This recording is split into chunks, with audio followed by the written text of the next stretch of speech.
J'adore cette série, elle est ouf, elle est géniale, elle est fantastique. Je comprends pas pourquoi les autres collègues d'internet là sur YouTube, ils parlent pas de cette série, ils parlent de séries Netflix, de trucs et de machin, mais personne ne parle de cette série. Je parle chez les francophones, hein. Chez les anglophones, après avoir vu la première saison, j'en ai vu plein qui en parlaient, mais ici, il y a personne qui en parle chez les francophones. Enfin, peut-être un ou deux, vous allez me les trouver et me les mettre dans les commentaires évidemment.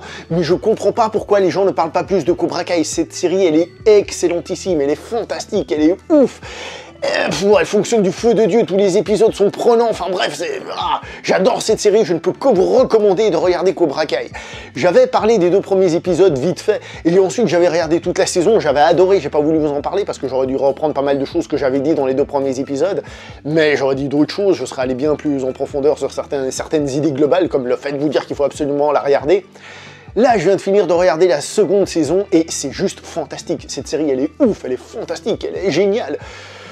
J'essaye de vous faire passer le message, hein, si vous n'avez pas compris, il faut voir Cobra Kai, c'est vraiment une série de malades mentales. Alors dans cette vidéo, je vais essayer de prendre un peu de recul, forcément, parce que c'est bien joli de dire j'aime ou j'aime pas, surtout que vous le savez si vous suivez la chaîne, j'ai un rapport un peu particulier avec les arts martiaux, surtout en ce qui concerne le karaté, donc j'ai une vision qui peut être différente de la plupart des gens, mais ce qui me rassure pour vous dire qu'elle est géniale, c'est que je suis pas le seul à trouver qu'elle est géniale. Il y a, comme je vous ai dit, surtout chez les anglophones, plein de gens qui disaient que c'était absolument génial. Alors vu que je vous ai pas parlé de la première saison, je vais d'abord vous parler de la globalité de cette série. Donc cette série est une série à la base YouTube Red, qui a changé de nom depuis, maintenant c'est YouTube Premium. C'est une série qui sort un peu de nulle part, honnêtement, je veux dire, qui regarde des séries YouTube, faut croire que personne, justement, comme je dis, puisque presque personne n'en parle. Et franchement, c'est la suite de Karate Kid. C'était certes un film culte dans les années 80, mais depuis oublié par beaucoup. Hein. Les plus jeunes préfèrent la version avec le fils Smith. Disons les choses comme elles sont, voilà quoi. Ça sort un peu de nulle part. De plus, l'idée de base de mettre le personnage de Monsieur Lawrence, je me rappelle déjà plus de son prénom, comme personnage principal, c'est un truc qui a été évoqué déjà, par exemple, si vous avez vu la série How I Met Your Mother, ils faisaient une blague là-dessus, disant que finalement le personnage principal du film, c'était ce personnage-là. Alors, je sais pas exactement où est né ce délire, mais on avait cette idée un peu bizarre qui vient un peu, vous savez, un peu comme les théories sur Internet et tout ça. Et on se dit, ouais, bof, c'est un petit peu particulier cette série, je sais pas ce que ça va donner. Et le miracle fonctionne. Pourquoi est-ce que le miracle fonctionne? Il fonctionne pour plusieurs raisons. La première, c'est que certes, ça fait beaucoup de fanservice, mais c'est du bon fanservice. Pourquoi ça? Parce qu'on fait référence pour créer quelque chose de nouveau, et quelque chose de bien en tant que tel. Pas juste quelque chose qui fait « Ah, c'était bien avant, tu te souviens comme c'était bien avant ?»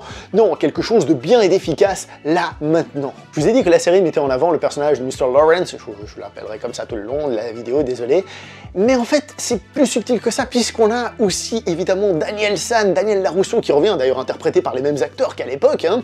Et en fait, on a ce jeu entre les deux, cette égalité entre les deux, qui rend tout ça passionnant. C'est pas juste un délire, non, c'est bien fait et bien pensé. Alors oui, il faut dire les choses comme elles sont, cette série, elle casse un peu le délire du premier film, hein. Le premier film que j'adore, je le trouve fantastique, même si...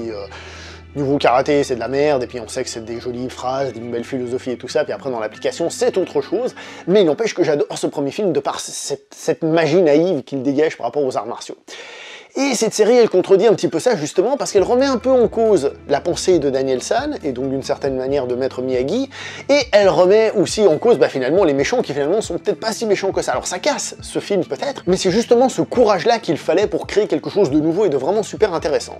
Donc, si vous n'avez pas vu la première saison, foncez la voir, foncez voir la 2e saison, moi j'attends la saison 3 avec impatience, la 4, la 5, la 6, aussi, je suis fou de cette série. Donc cette saison 2 se passe cette fois-ci pendant les vacances d'été, et on reprend les mêmes, et on continue pour notre plus grand bonheur. Alors, il y a plusieurs choses qui sont très intéressantes dans cette série, et dans cette saison 2, encore plus. Tout d'abord, le fait que, justement, comme je vous ai dit tout à l'heure, c'est un teen movie, c'est-à-dire on a tout ce qui est relation entre enfants, entre adolescents, le début de la sexualité et tout ça qui est là-dedans, qui peut parler à une certaine tranche d'âge, mais la série est aussi plus intelligente qu'un simple teen movie, parce qu'on parle aussi des adultes, des enfants qui étaient dans le film, qui sont adultes maintenant. Et on parle de plein de trucs, par exemple, la transmission des pensées des parents, comment est-ce que les parents éduquent leurs enfants, comment ils reprennent l'expérience qu'ils ont vécue pour faire que leurs enfants vivent mieux leur adolescence ou leur vie, tout simplement. Et ce qui est intéressant, je pense même pour quelqu'un qui ne pratique pas les arts martiaux, c'est qu'en réalité, autant Monsieur Larousseau que Monsieur Lawrence, en fait, ils ont une philosophie de vie qui est très différente. Alors en fait, Monsieur Larousseau, Daniel San, lui, il a une vision qui est beaucoup plus peace, c'est-à-dire finalement le regard des autres, on s'en fout, l'important c'est nous-mêmes, trouver notre équilibre interne, blablabla. Stéréotype un petit peu asiatique, stéréotype zen, je dis ça, mais je connais pas vraiment ce qui s'étudie dans le zen, hein, d'accord. Tandis que Monsieur Lawrence, lui, il a une vision différente, c'est une vision beaucoup plus offensive, c'est saisir les occasions, strike first, de taper le premier, strike hard, taper fort, et pas de pitié, il faut vraiment y aller et saisir les occasions. Et en fait, en dehors des arts martiaux, c'est une philosophie de vie. Et d'ailleurs, si vous regardez dans les rayons des magasins comme la Fnac, Cultura et autres, dans le développement personnel, vous avez un peu ces deux pôles qui sont représentés. Donc un qui est un peu stéréotypé asiatique, on s'en fout du regard des autres, laissez couler, ne prenez pas la souffrance, blablabla, et un autre beaucoup plus offensif, beaucoup plus occidental dans l'idée, c'est-à-dire, allez-y, soyez proactifs, provoquez la chance, faites des choses, allez-y, ne ratez pas les occasions, bam, bam, bam. Donc, même si on parle pas d'arts martiaux, la philosophie qui est transmise aux enfants et que les adultes essayent d'appliquer est une philosophie de vie qui est intéressante pour laquelle réfléchir et à peut-être appliquer dans la vie. Et ce qui est intéressant quand on regarde ces deux personnages, c'est qu'en réalité, Cobra Kai, donc Mr. Lawrence, il a cette idée que finalement ce qu'il a vécu étant jeune c'était trop violent et il essaye de calmer un peu ses idées en se disant ouais peut-être qu'on était un peu trop agressif, c'est pas très bon, ça fait de nous des connards, etc. Et d'un autre côté on a Monsieur Larousseau, donc Daniel San, je sais pas comment appeler les personnages moi, qui est en train de dire oui mais nous on fait autre chose, machin, on fait mieux qu'eux, il faut qu'on les élimine parce que nous on est meilleurs qu'eux. Et donc qu'est-ce qui se passe? Et bien tout simplement que aucun d'entre eux ne respecte, on va dire, le stéréotype de sa pensée, et en fait l'un va vers l'autre et l'autre va vers l'un. Ce qui fait qu'en fait, cette série, je pense, à travers ces deux pôles très éloignés, nous montre que finalement, le juste milieu, c'est peut-être quelque chose d'intéressant. D'ailleurs, entre nous, c'est un pari, je pense qu'à la fin de la série, les deux vont être potes et ils vont limite ouvrir une école de karaté en commun. Ça m'étonnerait pas. Je vous ai dit tout à l'heure qu'il y avait la transmission. Si on revient plus d'un point de vue technique, on a aussi, justement, on apprend à des gens à se battre. Qu'est-ce qu'on leur dit à ces gens pour apprendre à se battre? Est-ce qu'on leur dit, si un gars est méchant, tu le fracasses, tu lui laisses aucune chance? Est-ce que tu dois le maîtriser et puis partir, hein? Ça, c'est très joli sur le papier. Après, dans un combat réel, on en discutera, mais là, on n'est pas dans la réalité, on est dans une série télé, d'accord? Donc, il y a cette philosophie de transmission, d'application dans la vie de tous les jours, avec ses bons et ses mauvais côtés. Et c'est fantastique. Donc la série, comme vous pouvez voir, a ces deux personnages principaux qui sont très bien écrits, parce que non manichéens, ce qui est très intéressant, et qui plus est, on a tous les autres personnages qui sont aussi intéressants. Par exemple, il y en a un qui est très Cobra Kai, qui est très agressif, donc c'est le personnage de Hawk, hein, qui est très agressif, qui est très en mode il faut appliquer les trucs, ça l'a aidé un moment, mais peut-être qu'il va trop loin. Il y en a un autre qui essaye de trouver un peu son équilibre. De l'autre côté, on voit qu'ils sont en mode justement en théorie plus peaceful, mais pas tant que ça quand même. Bref. Les personnages sont super bien écrits, les interactions, tout ça, ça fonctionne très bien, surtout que certains des jeunes, à la base, sont amis et compagnie et compagnie. Bref, petit détail, c'est une série à tout petit budget, ça se base beaucoup sur les dialogues et des choses comme ça. Mais quand c'est bien fait, faut dire les choses comme elles sont. Bon, maintenant, je vais me permettre d'ajouter ma petite touche personnelle, puisque j'ai la chance d'avoir fait un petit peu de karaté durant ma vie, hein, pas beaucoup, hein. Je me reconnais mais tellement dans cette série. Alors, je pense que je ne suis pas le seul qui peut me reconnaître là-dedans, hein.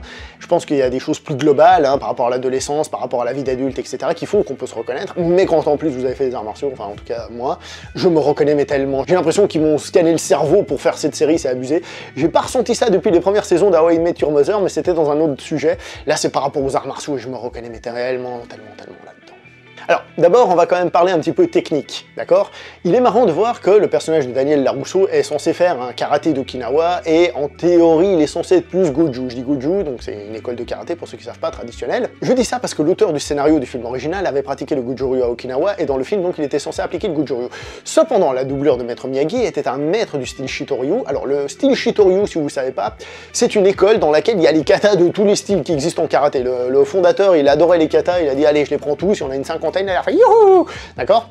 Et c'est pour ça que peut-être dans l'exécution ça ne ressemble pas à du Goju pur, même si du Goju on a 40 milliards des Goju, donc forcément quel Goju en même temps. Bref, le Goju est à la base un style assez peu impressionnant, c'est-à-dire il n'y a pas de coup de pied haut, c'est vraiment des techniques simples, corps à corps, tu te rapproches, bam, c'est pas quelque chose où on va faire des sauts périlleux et autres variantes, c'est un style qui se veut, entre guillemets, pragmatique, d'accord? Le problème, c'est qu'un art martial pragmatique, c'est pas très visuel. Alors oui, maintenant on fait pas mal de films d'action dans lesquels on essaie de se la jouer professionnel, défense-frappe simultanée, tout ça, à la gorge, pour faire genre ouais, le mec c'est un assassin, tout. Mais là on n'est pas dans ce délire, on est dans le délire plus arts martiaux classiques. Donc du coup, eh ben, même l'école Miyagi-Do, censée être justement plus traditionnelle et tout, ils font que des coups de pied à la tête quand ils peuvent se battre, ça c'est rigolo. Et d'ailleurs c'est marrant parce que justement, si vous vous souvenez de Karate Kid 3, il faisait son kata, hein, super éloigné du corps, les mains, tout ça. Hein. Là, ils le refont, et à un moment donné, ils font un exercice, et en fait, ils font un kata plutôt du style Shotokan. Alors, en Shitoryu, il y est, mais un truc plutôt style Shotokan. Ils viennent, bon, je peux pas le faire complètement bien, là, ici, parce qu'il faut qu'on voit dans le cadre, écarter les mains, frapper et défendre, d'accord? Et il y a des coups de pied haut et des trucs et des machins. Donc on voit que, évidemment, pour ceux qui connaissent un peu le karaté, c'est toujours aussi mauvais, dans le sens où c'est un gros mélange de tout et n'importe quoi techniquement. C'est aussi rigolo de savoir que on voit que les élèves, donc les acteurs qui ont été pris pour jouer les enfants, les élèves et compagnie, ils sont meilleurs que le prof, c'est-à-dire Daniel Larousseau, bah oui, on voit qu'il... Oui, l'acteur Ralph Macchio, oui, en effet, il n'a pas fait beaucoup de karaté durant sa vie, et donc, bah, on voit qu'en fait, ils ont pris des élèves qui savent lever la jambe et tout ça, et donc ils sont meilleurs que le prof. Donc le prof, on ne voit jamais faire un vrai coup de pied haut et des trucs comme ça, il leur montre que des petites techniques, que de la philosophie, il leur montre très peu de techniques d'ailleurs, hein. On se demande quand il leur apprend la technique, mais bref, c'est un détail, mais on remarque tout ça. Et on remarque aussi, si on connaît un peu, qu'en fait, les élèves pratiquent pas le même style que le prof. À l'opposé, on a Cobra Kai, et chez Cobra Kai, comme le dit à un moment donné le professeur, donc Monsieur Lawrence, c'est du old school American Karate. Alors American Karate, ça existe, hein, comme il y a du American Kempo et tout ça. J'ai vu de l'American Goju, hein, donc ceux de chez Larousseau, c'était pas terrible du tout, entre nous, techniquement parlant, peut-être qu'ils sont très forts, mais techniquement, voilà. Et c'est intéressant parce que justement, là, il n'y a pas de kata, ça ressemble plus à une espèce de boxe, entre guillemets, du pauvre, hein, d'ailleurs, si vous faites de la boxe, vous allez pas retrouver. Mais je veux dire, quand on voit ce qui a l'air de composer les courses, c'est beaucoup de 1-2, 1-2, coups de pied ou des trucs comme ça, mais il y a très peu de karaté traditionnel là-dedans, on va dire. Évidemment, comme on est dans une série télé, hein, comme au cinéma, chacune des deux méthodes vous apprend à être un réel combattant efficace. Hein, ça, évidemment, il n'y a pas de souci là-dessus. Dans la réalité, c'est un peu plus complexe que ça, mais on va rentrer dans les détails tout de suite. Allons-y. Il y a aussi une idée qui est très intéressante, et c'est quelque chose qu'on retrouve dans les arts martiaux, c'est la valeur de ce que tu transmets. Je m'explique. Si quelqu'un transmet à quelqu'un d'autre l'art de se battre efficacement, d'être violent, est-ce qu'il a raison de le lui apprendre? Surtout si vous enseignez aux enfants, tu vois ce que je veux dire? T'es en train d'apprendre à quelqu'un à casser des gueules.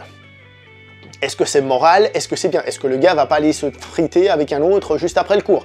Alors oui, il y a le côté que vous avez tous entendu, si tu te bats, tu perds ta licence et autres variantes. Oui, mais il n'empêche que tu apprends des techniques à quelqu'un. Donc, cette question se pose, et elle est très présente dans la série d'ailleurs, ce côté transmission, c'est-à-dire à partir de quel moment ce que tu transmets est bien ou pas bien et a des conséquences. Alors, petite parenthèse dans les arts martiaux, si vous enseignez des arts martiaux qui sont entre guillemets peu efficaces justement parce que tu veux pas faire une transmission ou juste parce que t'en as aucune idée et tu fais croire à la personne qui va être efficace, ça aussi c'est dangereux parce qu'il peut se faire péter la gueule une fois sans même s'en rendre compte. Là ici, comme j'ai dit, l'entraînement est efficace hein, parce qu'on est à la télé, hein. Bon on est sur YouTube en réalité, mais je veux dire, on est à la télé, et c'est comme ça que ça fonctionne, c'est efficace, mais du coup, est-ce qu'il faut transmettre ça? Le risque, la responsabilité que tu as en tant que prof. Alors oui, tu donnes des choses bien, mais en même temps, tu donnes des choses mauvaises. Et ça, dans les arts martiaux traditionnels, c'est une question qui se pose toujours. C'est pour ça que, par exemple, chez les enfants, généralement en karaté, tu leur apprends à faire des katas, des déplacements, des trucs et des machins.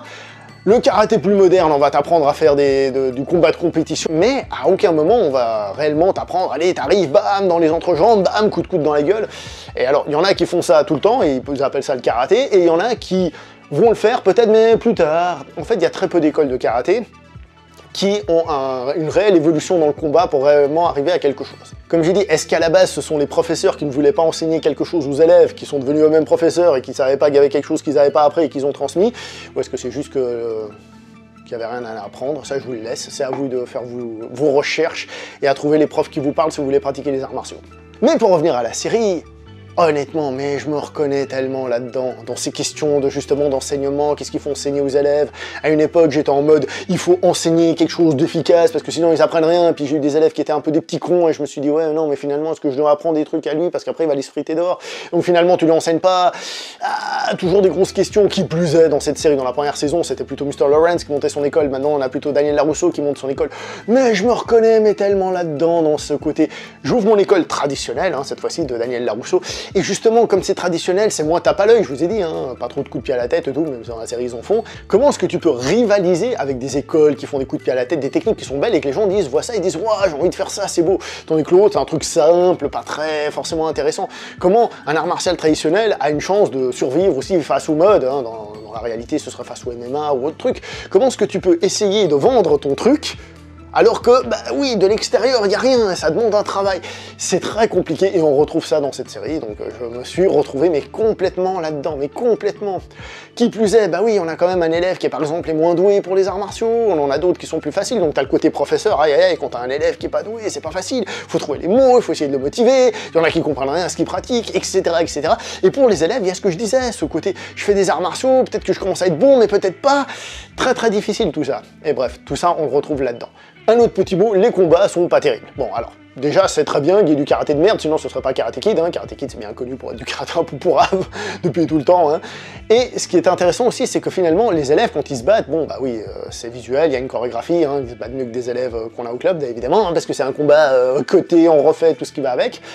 Mais j'apprécie aussi d'une certaine manière, c'est un certain charme qui se battent pas superbement bien, parce que ce sont des adolescents, ce sont pas des maîtres, ce sont pas des champions, d'ailleurs deux notions complètement amalgamées que les gens ne comprennent pas quand on parle d'arts martiaux, un champion est-il un maître est-il un champion? On en discutera si vous voulez, il y aura une saison 3, on en discutera à ce moment-là. Et donc le fait qu'ils se battent finalement plutôt correctement, mais pas parfait, bah ça colle au fait que ce sont simplement des élèves. Bref, j'ai kiffé. Je sais pas si les auteurs de cette série ont justement déjà été professeurs, ou s'ils ont pratiqué, ou ce qu'il en est, mais on retrouve beaucoup de choses qui, franchement, me parlent. Alors oui, dans cette vidéo, je me perds un peu dans les arts martiaux, dans la description de ce qu'est un prof, de ce qu'est un élève, de la transmission, de ce que c'est être un adolescent pratiquant un truc, enfin bref. Faut comprendre que ça parle énormément à mon vécu, donc ça je comprends. Mais je reviens sur le principe de base, même en dehors des arts martiaux, ces deux philosophies de vie, je suis sûr que c'est des philosophies de vie que vous avez déjà vues, je suis sûr que vous vous êtes déjà posé la question une fois en disant « Purée, en fait, quand je vois les gens autour de moi, c'est les connards qui arrivent à faire ce qu'il faut. Moi, je suis trop gentil, pourquoi est-ce que c'est des connards qui arrivent? Il faut que je sois un connard. » Et en même temps, vous êtes aussi tenté peut-être par le côté « Oui, non, mais en même temps, faut pas se prendre la tête avec des conneries. » Donc, je pense que même si vous n'avez pas fait de développement personnel et tout ça, ces deux pôles, ils vous parlent en dehors des arts martiaux. C'est pour ça que c'est une série absolument excellente, grandiose à voir absolument, qui est aimée autant par certains pratiquants que par d'autres qui sont pas pratiquants. Vous l'aurez compris, Cobra Kai est une série à regarder avec deux philosophies de vie qui s'affrontent, que vous soyez adulte, que vous soyez enfant, et en plus il y a encore d'autres détails comme le taux d'implication qu'on a dans une passion, est-ce que c'est pas trop, est-ce que c'est pas assez. Il y a plein de trucs, cette série est super riche et je ne peux que vous la recommander. Après oui, c'est vrai, je suis un vendu, cette série elle a été faite pour moi, quoi. C'est pas possible autrement, mais je suis pas le seul à l'avoir appréciée, ça c'est sûr et certain, mais là il faut regarder plus du côté des anglophones, donc regardez cette série, et j'espère que d'autres collègues plus influents, hein, qui ont plus de vues sur YouTube et tout ça, vont en parler pour vous dire « Regardez cette satanée série, merde, elle est trop ouf ! 2 saisons, je kiffe, vivement la 3 !»